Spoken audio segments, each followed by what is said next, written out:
하나님 오늘도 말씀 앞에 돌려주셔서 우리가 말씀을 듣기를 원합니다.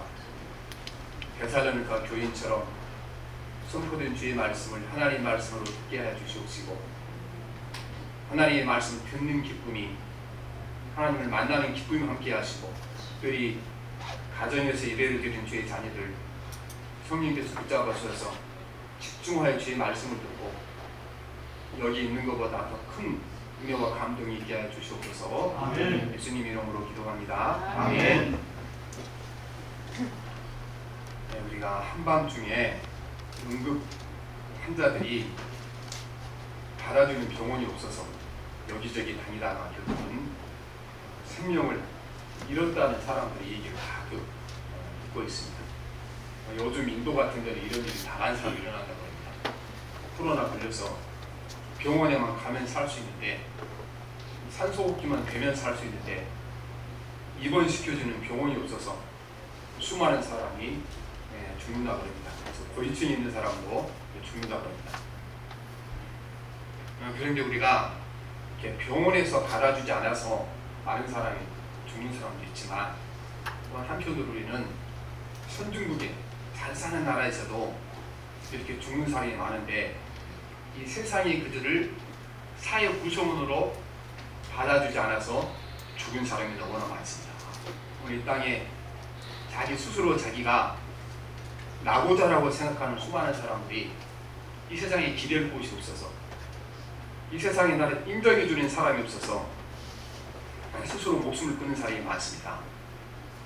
우리는 지금 1년 반 동안 코로나로 고통받고 있는데, 어제까지 사망자가 1893명입니다. 그런데 이렇게 세상에 나고자가 돼서 나를 인정해주는 사람이 없어서, 받아주는 사람이 없어서 스스로 목숨을 끊는 사람은 1년 반 사이에 2만 명입니다. 우리나라가 매일 300명씩 자살한 나라가 우리나라입니다. 대한민국입니다. 그래서 사실은 우리가 지금 우리 전 국민적으로 이 정신적으로 큰 이렇게 문제를 가지고 있는 나라 우리가 살고 있습니다. 인간은 사회적인 동물이기 때문에 밥만 먹고 살 수 없습니다.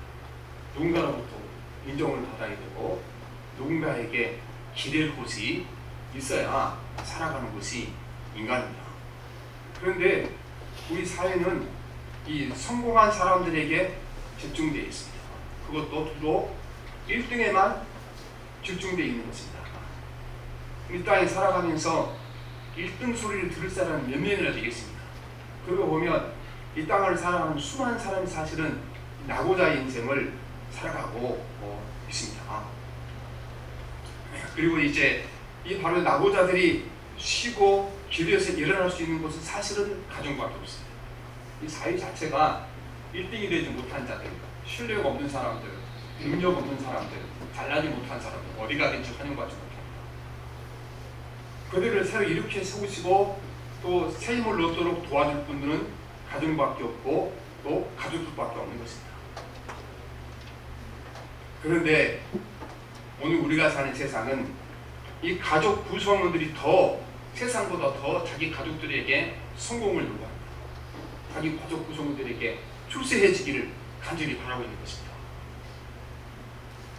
그 어느 음악가의 비밀, 이런 영화가 있습니다. 거기 보면 자기가 유명한 음악가의 딸인데 열심히 했는데 아버지로부터 인정을 받지 못한 겁니다. 그러니까 결혼한 다음에 이제 자식을 낳아서 인정받은 음악가가 되게 합니다.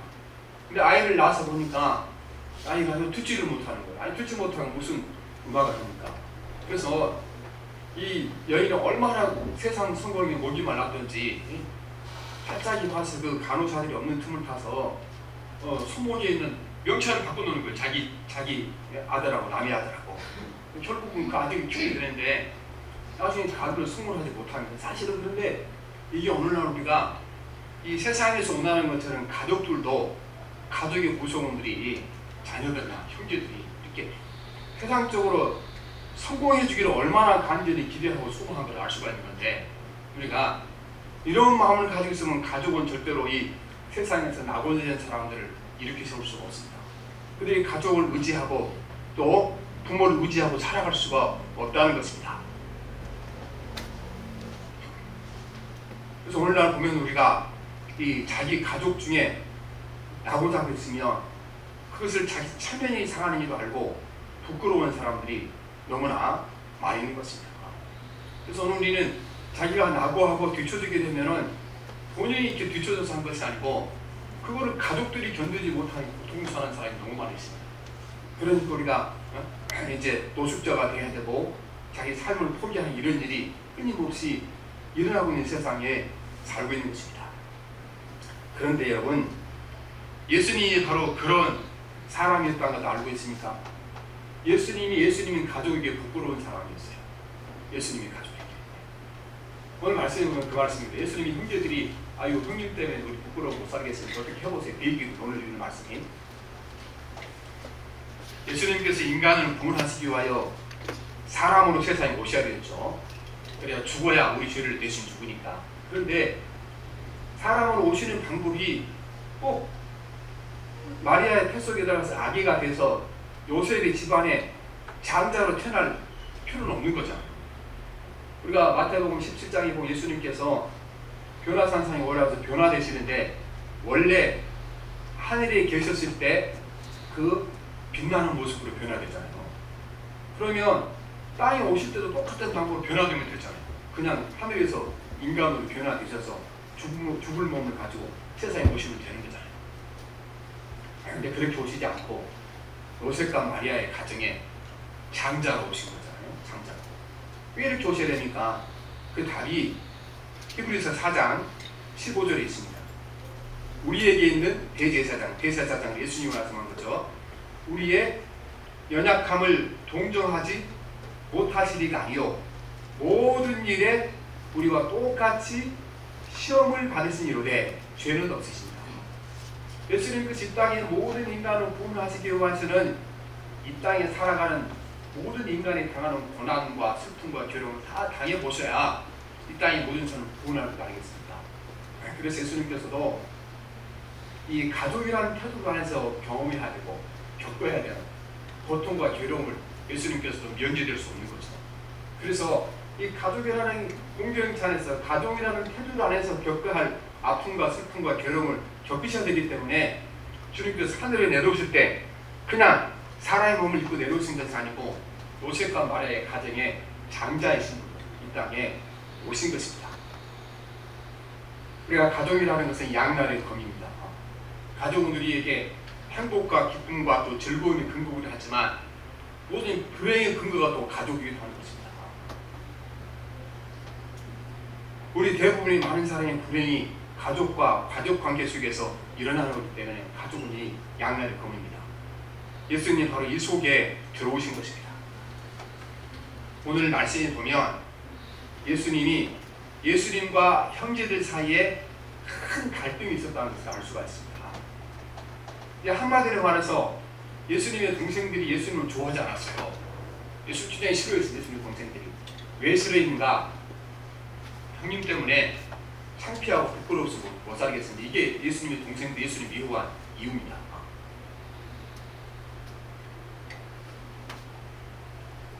이제 유대인 남자들은 그 세계 절기 초막절 6월절 이제 이렇게 되면은 예루살렘 성교도를 가잖아요.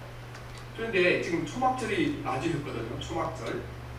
그러면 이제 초막절이 가까웠으니까 2절에 보면 명절인 초막절에 가까운지라 그랬죠. 그러면 내일 예루살렘 가려고 준비를 해야 되잖아요. 가만 보니까 형님이 준비를 안 하는 거예요. 예루살렘을 가려고. 그러니까 동생들이 왜 형님 예루살렘으로 안 가려 합니까? 예루살렘으로 가십시오. 그렇게 한 겁니다. 예수님께서 그게 초막절에 예루살렘으로 안 가신 이유가 있었죠. 이유가 왜냐하면 1절에 보면 1절에 봅시다. 그 위에 예수께서 갈릴리에서 다니시고 유대에 다니시는 유대인들이 죽이려 합니다. 그 이전에 예수님께서 예루살렘에 가셨다가 그 말씀을 전하셨는데 서기관들과 바리새인들과 이 사람들이 전했던 말씀과 전혀 다른 혁명적인 말씀을 전했거든요. 그리고 많은 사람들이 예수님이 말씀을 옳다 하니까 이 예루살렘의 종교 권력자들이 예수님을 죽이려 한 겁니다. 이 사실을 동생들도 알았죠. 왜냐하면 우리가 명절에 예루살렘을 가게 되면 예수님만 간 것이 아니고 동생들도 같이 갈 것이고 마을 사람도 같이 갔으니까 당연히 그때 예수님께서 예루살렘에 가셨다가 죽을 뻔했던 걸 알았죠. 그런데 여러분, 동생들이 그리로 가라고 형을 밀어내는 거예요. 왜 예루살렘 안 가냐면 같이 갑시다. 여기에 두 가지 의미가 있는 겁니다. 우리가 형님 때문에 부끄럽고 창피해서 못 살겠으니까 죽든지 살든지 당신이 예루살렘에 가서 이것 좀 해결하는 그 얘기예요. 우리 보면은 가족진이 정말 너무 힘들게 하고 너무 나를 창피하게 만들면은 그러면 하니 하잖아요. 그렇죠? 차라리 죽어라 그런 얘기 하잖아요. 똑같은 얘기 하는 게 형제들이죠. 아니 형님 때문에 창피하고 부끄러워서 못 살겠으니까 가서 죽든지 그렇지 않으면 우리가 부끄럽지 않도록 문제를 해결하라 말하는 것입니다. 왜 이처럼 동생들이 예수님 때문에 부끄러웠습니까? 예수님이 귀신 들린 사람으로 널리 세상에 알려져 있었습니다. 그리고 예수님이 미친 사람으로 알려져 있는 겁니다. 물론 많은 그 대중들이 예수님을 좋아했지만 그런데 그 사람들이 이렇게 예수님이 메시아다 하나님의 아들 인정은 소용없는 거예요. 왜냐하면 그거를 최고의 권위자가 인정을 해야 되는 거잖아요. 그렇죠? 권위자가. 그런데 지금 그때 당시 최고의 권위자는 누굽니까? 바리새인들과 서기관들이거든요. 대제사장들이거든요. 그래서 지금 동생들이 하는 얘기가 아니 근데 촌사람들한테 당신이 메시아 하나님의 아들이다. 그 인정받아봐야 무슨 소용이겠냐. 예루살렘의 권력을 가진 사람들이 전문가들이 당신을 미쳤다고 그러고 귀신 들다고 그러는데 그걸 해결하지 않겠냐. 그러니까 이 촌사람들한테 괜히 그렇게 왕으로 취급받지 말고 예루살렘에 가서 정정당당하게 그 사람들한테 인정을 받아라. 그 사람들한테 인정을 받고 그 사람들한테 증명하라고 말하는 겁니다. 동생들이. 보면 요한복음 8장 48절에 보면 유대인들이 예수님이 귀신 들렸다고 얘기하죠. 유대인들이 대답하여 가로되 우리가 너는 예수님이죠. 사마리아 사람이라 또는 귀신이 들렸다 하는 말이 옳지 아니하냐 그랬습니다. 그리고 이 귀신 들린 예수를 믿는 사람들은 이 유대교회 회당에서 출교를 하는 겁니다. 이거는요 우리가 지금 교회 다니다가 교회에서 쫓겨나면 차원이 다른 거예요. 요즘은 뭐 이제 안 쫓아내도 싫으면 다 떠나잖아요. 그렇죠? 그런데 이때는 교회에서 출교를 당한다는 것은 우리로처럼 여러분 주민등록증을 빼앗기는 거예요. 아무것도 못하는 거, 아무것도. 은행 거래도 못하는 거, 상업도 못하는 거고. 그러니까 굉장히 두려운 거죠. 근데 예수를 구주로 믿는 사람들은 이렇게 출교를 당한 겁니다. 요한복음 9장 22절에 보면 유대인들이 누구든지 예수를 그리스도로 시인하는 자는 출교하기로 결의하였으므로 그들을 무서워합니다. 이렇게 말씀하죠. 그래서 이제 그 전문가들이 얘기하니까 아니 시골 사람들, 촌 사람들은 경고치 주고 뭐 빵 주고 그러니까 다 좋다고 따르는데 왕이라고 따르는데 아니 전문가들이 인정을 안 하고 예수를 메시아로 전문가는 인정을 하지 않으니까 이제 친족들도 형제들 예수님 가족들도 누구 말을 듣겠어요? 전문가들 얘기를 듣는 거였죠. 예루살렘 전문가들 얘기, 성경 전문가 신학자들, 신학교 교장 그리고 권력자들만 듣는 겁니다. 그러니까 마가복음 3장 21절에 보면 예수의 친족들이 듣고 그를 붙들러 나오니 이는 그가 미쳤다 합니다. 예수님이 가족 입장이 심각한 겁니다. 모든 사람이 미쳤다 그럽니다. 그래서 가족을 대동하고 집안에 힘 있는 남자들을 데리고 예수님 찾아 나섰다고 말씀드렸습니다. 예수님의 동생들이 죽음의 위험이 있는 예루살렘으로 예수님을 뼈지로 보내려고 그러잖아요. 지금 가지 않으는 것을. 너희 형이 미쳤다. 너희 형이 귀신 들렸다. 여러분 생각해보세요. 우리 형이 귀신 들리고 우리 형이나 나 귀신 들렸다. 그런데 이걸 이 동생들이 부끄러워한 겁니다. 그러면 이 일과 형을 예루살렘으로 보내려는 동생들 의도가 무슨 상관이 있습니까? 형 때문에 창피해 죽겠으니까 해결하라는 겁니다. 그러니까 차라리 다 죽든지 그렇지 않으면은 유대인 그 권력자들에게 확실하게 인정을 받으라. 이 촛보석에 앉아서 손사람들이 당신은 아무리 메시아라 그래도 소용없다. 예루살렘이 전문가한테 가서 인정을 받아 이렇게 요구하는 겁니다. 그래서 이제 그 말씀이 3절 4절에 나와 있습니다. 3절 4절을 같이 봅시다. 시작. 우리 형제들이 예수께 이르되 당신이 행하는 일을 제자들도 보게 여기를 떠나 유대로 오소서. 스스로 나타나기를 구하면서 묻혀서 일어난 사람이 없나니 이 일을 행하려거든 자신을 세상에 약한 예수산이 그렇게 말합니다.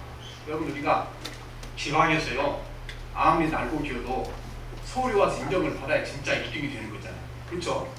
뭐 음악을 한다든가 뉴스를 한다든가 무엇을 하든지 지방에서 아무리 잘해도 서울에서는 전문가한테 인정을 받아 1등이 되는 거 아니겠습니까? 예수님 동생들이 그 얘기하는 거예요. 아니 초국에서 인정받는 무슨 소리냐. 예루살렘으로 가라. 거기서 당신이 메시아를 인정받으면 우리가 떳떳하게 우리 형은 미치지 않았고 우리 형은 귀신 들리지 않았고 하나님의 아들이 메시아다 이렇게 말할 수 있을 것이 아니냐. 그래서 예수님이 떠올려서 예루살렘으로 올라가라 이렇게 얘기를 하고 있는 겁니다. 우리가 다른 차원이지만 우리는 예수님의 동생들과 똑같은 문제를 우리가 지니고 있는 것입니다. 이렇게 예수님의 동생들이 너무 매정한 것 같지만 사실은 우리나 예수님 동생들이나 그렇게 다르고 없습니다. 사실은 여러분 우리가 설교를 하는 것은 성경에 있는 상황이 바로 내 상황이고 성경에 나오는 사람들이 바로 나라는 것을 깨닫게 하는 것을 말씀을 전하거든요. 그래서 우리는 나나 예수님의 동생들이나 별 차이가 없다는 사실 여러분 깨달으셔야 되는 것입니다. 가족 중에 낙오자가 생기고 사람들에게 놀림거리가 되면은 여러분 우리가 그 가족 구성원 때문에 창피하고 부끄러운 것 예수님의 동생은 나나 똑같은 거죠. 오히려 다른 사람보다 더 미워하게 됩니다. 아니, 다른 사람이면 무슨 뭐 실수를 했건 낙오자가 됐건 그 사람 때문에 기분 나쁠 일 있어요? 속상한 일이 없어요? 없잖아요. 근데 우리가 가족이란 이름 때문에 한 사람이 낙오자가 되고 또 사람들한테 멸시를 받고 사람들한테 부끄러운 일을 하게 되면 가족이란 이름 때문에 부끄러운 거예요. 그 가족 때문에. 차라리 나누면 문제가 없습니다. 아니 여러분 옆집 사람들이 무슨 옆집 아저씨가 무슨 뭐 바람을 피우고 나쁜 짓을 하고 도둑질해도 그 사람 때문에 여러분 기분 나쁘니까 그 사람 때문에 무슨 창피합니까? 창피 안 하잖아요. 누가 하면 창피합니까? 근데 가족 중에 한 사람은 그리 하면 창피한 거죠. 가족이나 나나 묶여있는 거 보니까 창피한 겁니다. 우리가 꼴등을 하는 자녀들이나 또 인생을 제대로 못 살아가는 자녀들 부모는 그렇게 말하죠. 아이고 네가 인생 그렇게 살아가니까 안 되지. 그래서 내가 막 화전하고 너를 미워한다 그렇게 한 것 같은데 사실은요 들여다보면 그게 아니에요. 그렇게 살아가는 것이 내 천연이 살아가는 거예요. 그렇게 살아가는 것이 내가 부끄러운 거예요. 가만히 들여다보면. 그러니까 이 매정한 예수님의 동생이나 우리나 똑같은 거지 다를 건 뭐가 있습니까? 부끄럽고 창피한 거예요 그게. 어떤 우리가 그 고등학교 때 여고를 다닐 때 자기가 1등하고 또 친구는 꼴등했는데 결혼해서 이제 자기 남편 직장을 했는데 그 꼴등한 친구 남편이 거기 그 회사에 상사고 자기 남편을 그 부하고 그런 사람 돌아보려고 그래요. 그렇죠? 꼭지 걸린다고 그러죠. 근데 겉으로 어떻게 얘기하면 당신이 빨리 승진하고 진급을 해야 되지 그런데 그게 아니죠. 사실 그러다가 왜 그렇습니까? 나보다 공부 못했던 남편 밑에 있는 내가 창피해서 그러는 거지. 그래서 사실은 보면 예수님의 동생들이 느꼈던 심리가 우리 모두 안에 다 들어있는 겁니다. 전에도 한번 드렸는데 그 여고생 3명이 이제 학교를 마치고 집에 가다 보니까 청소부 아저씨가 이어폰을 끄고 하는 거예요. 그중 하나이가 부른 거예요. 아무개야 불렀더니 대답을 안 하는 겁니다.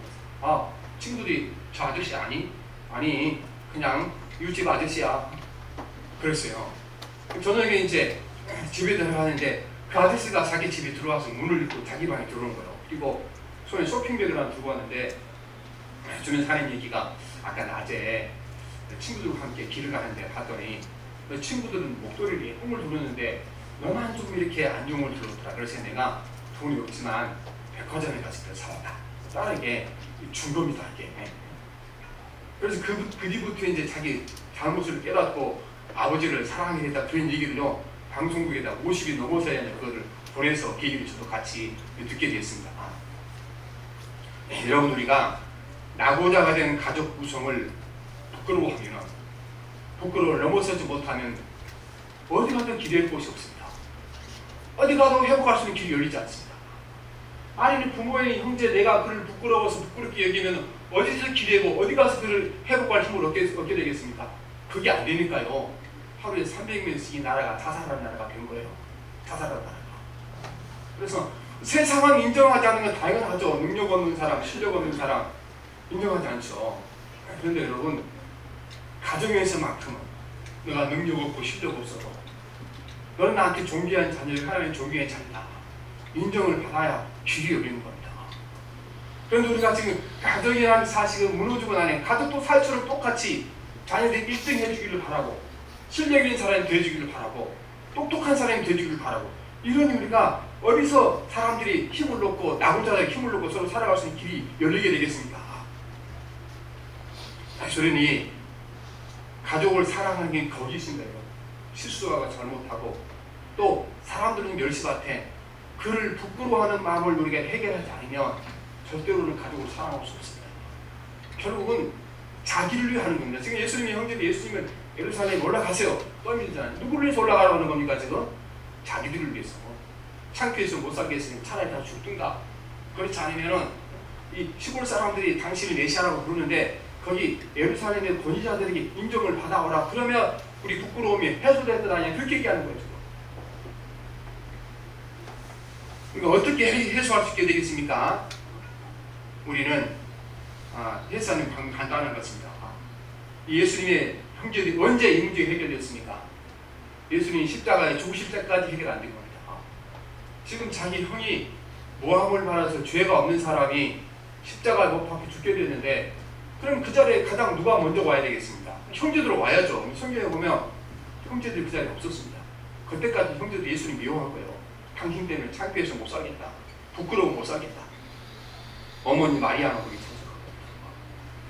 그런데 예수님이 부활하시고 부활하신 예수님을 만나고 나서야 자기들이 형이기 전에 그분이 하나님의 아들이며 메시아라는 사실을 알게 된 겁니다.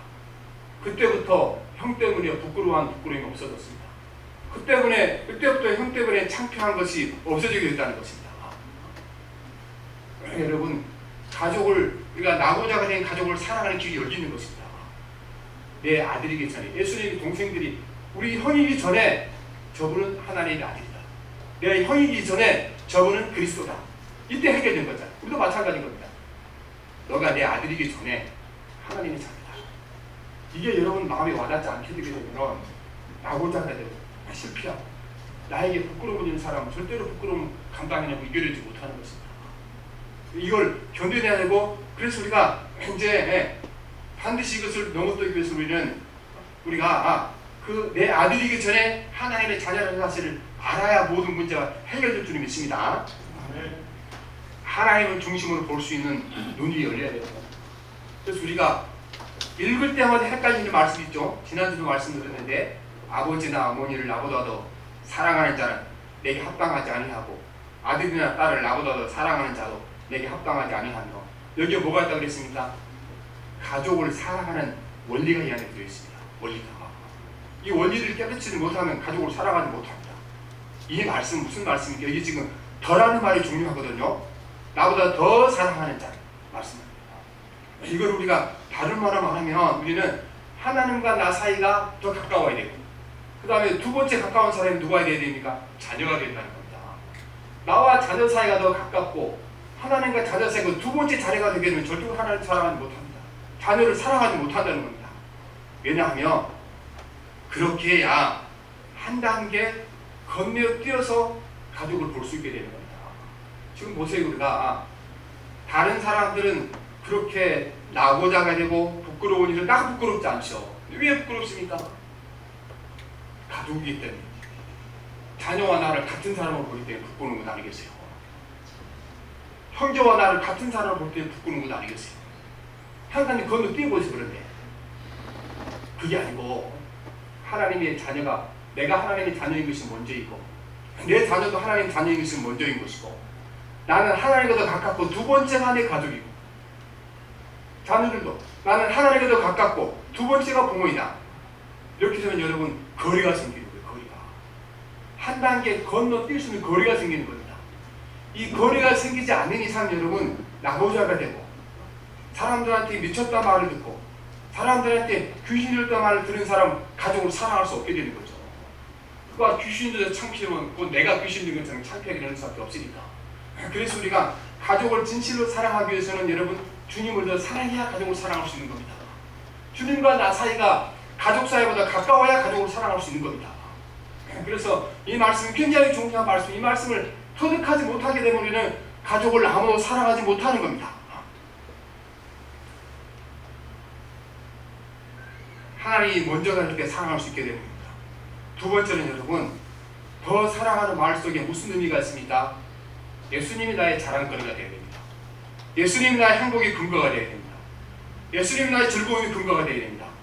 그런데 왜 이렇게 가족이 잘 나가지 못하면 우리가 힘들까? 여러분, 우리가 그 고시 준비한 사람들을 요즘에 이제 로스쿨 나와서 변호사 시험 준비한 사람들을 5번씩 10번씩 떨어지잖아요. 그러면요, 처음에 학교 들어갔을 때 우리 아들 로스쿨 들어가다 자랑하는데 4번 다시 한번 떨어지고 마지막에 탈락하게 되면요, 자기 자신 얘기 입이 꺼내기 싫습니다. 왜 그렇습니까? 부끄러워 보이죠. 부끄러워서. 왜 부끄럽습니까? 자기 인생의 자랑거리를 자녀로 삼은 거죠. 우리 자식이 노스쿨 관계 변호사 되는 것이 내 자랑하고 기쁨, 행복이 즐거움이다. 이렇게 살아가게 되면 여러분, 사랑할 수 없게 되는 것입니다. 사람이라는 게 항상 우리가 성공과 실패를 거듭하는 건데, 아니 내 행복과 즐거움과 삶의 근거를 자녀에게 두고 있으면 어떻게 우리가 행복할 수 있겠습니까? 행복하지 못하는 거지. 그래서 우리가 덜 하는 것은 우리가 내 행복과 내 자랑거리를 자녀에게 두지 말라는 겁니다. 그렇게 되면 자녀가 잘못되면 이렇게 내가 원하는 대로 성공하지 못하게 되면은 미워할 수밖에 없는 것을 사랑할 수밖에 없는 것입니다. 여러분이 지금도 막 자녀 때문에 화가 나고 걔가 잘못되면 속이 상하고 창피하고 부끄럽습니까? 여러분은 지금까지 어떻게 살아온 겁니까? 내 자랑거리를 주님께 두지 아니하고 내 자녀에게 둔 겁니다. 내 행복의 근거를 주님께 두지 않고 내 자녀에게 두기 때문에 이렇게 부끄러우고 창피한 겁니다. 그러니까 우리가 내 자녀보다 주님을 사랑하지 않는 이상 가족을 사랑할 수 없습니다. 내 부모보다 주님을 사랑하지 않는 이상 부모를 사랑할 수 없게 되는 것입니다. 여러분, 이 세상은 1등만 대접받는 세상인 것입니다. 1등만. 2등도 제대로 대접하지 않습니다. 그러면 이 세대에 나고자가 아닌 사람은 몇 사람이 되겠습니까? 내가 생각하기에 직장도 번듯하고 먹고 살 만큼 공부도 타오니까 괜찮겠지. 본인은 그렇게 생각하지 않습니다. 본인은 똑같이 공부했는데 어떤 애는 사장돼 있고 어떤 애는 사람은 장관돼 있는데 나는 겨우 가족들을 먹여 살리 돈 모품 별로 여기 나오냐. 다른 사람 생각 가운데 그래서 본인은 그렇게 생각하지 않는다는 겁니다. 그래서 생각해보면 여러분, 우리가 이 세상은 여러분 나고자로 가르치는 세상에 살고 있는 것입니다. 우리는 이 나고자를 새로 이렇게 세워서 다시 일어날 수 있도록 도와줄 수 있는 것은 가정밖에 없는데, 이게 우리가 그 가족을 내 자랑거리요, 내 기쁨의 근원, 행복의 근원으로 사면 절대로 사랑할 수 없게 되는 것입니다. 여러분, 우리가 한 달이 건너뛰어서 바라는 보는 법을 배우지 못하게 되면 가족을 사랑할 수가 없고, 그들이 잘못하면 그들을 용납할 수가 없고 사랑할 수가 없게 되는 것입니다. 우리 여러분, 이걸 배우셔야 됩니다. 예수님의 형제들이 창피하고 부끄러웠지만 뛰어넘을 때 예수님을 자랑거리로 삼았죠. 그 중에 예수님의 동생 중에 한 사람이 야고보서인데, 야고보서를 기록한 사람이 예수님의 동생이죠. 예수님 육신의 동생, 친동생. 예루살렘 교회를 목회하고 다른 동생들도 이제 예수님, 이제는 형님이 아니고 무엇으로 생겼습니까? 주님으로 섬기게 됐던 것입니다. 여러분, 우리 가정에 늙은 아버지를 모시고 사니까 내 아버지 아닙니다. 왕 대신 하나님께서 자기 아버지를 우리에게 맡겨놓은 겁니다. 우리 가정에 여러분, 우리가 이제 막 말썽 피우고 병들고 어려운 자녀를 데리고 살아가니까 내 자녀 아닙니다. 왕 대신 주님께서 나한테 위탁해 놓은 거기 때문에 우리는 하나님이 보내주신 그 왕을 돌보고 있는 것이고 공주를 돌보고 있는 것이지 내 자식을 돌보고 있는 것이 아니라는 것입니다.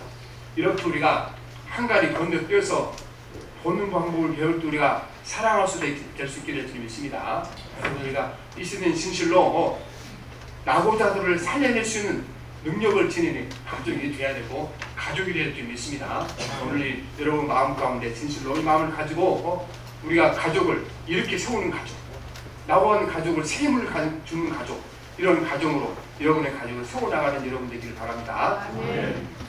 살아계신 하나님 아버지, 우리가 사는 세상은 하나님 능력이 없으면, 세상에서 인정받지 못하면 사람으로 취급하지 않는 세상에 살고 있어서 이것을 견디지 못하여 하나님 하루에 300명씩 목숨을 끊는 이 불행한 세상에 우리가 살고 있습니다. 하나님 아버지, 우리 하나님의 자녀들이 하나님 아버지 이 세상의 가치를 휩싸여서 똑같이 하나님 아버지 우리가 인생의 가치를 세상의 성공과 부에서 보고 살아갔던 것을 용서해 주시기 원합니다. 하나님, 이제 우리가 가족을 사랑하는 길은 한 단계 건너뛰어서 하나님 아버지 이제는 하나님 아버지 내 자녀이기 전에 하나님의 자녀이고 그 다음에 내 자녀이고 내 부모이기 전에 하나님의 자녀이고 그 다음에 내 부모라는 사실을 깨달을 때 우리가 하나님 혹시 실수하고 잘못하고 나보다가 돼도 그들을 사랑할 수 있도록 우리가 도와줄 줄 믿습니다. 이제 모든 하나님 아버지 세상에서 나보자 하게 되고 사람이 인정하지 않고 세상에 인정받지 못하고 나에게 부끄러움이 됐던 가족들, 가족 구성원들이 이제후로 예수님의 사랑으로 사랑할 수 있도록 도와주시옵소서. 예수님의 이름으로 기도합니다. 아멘.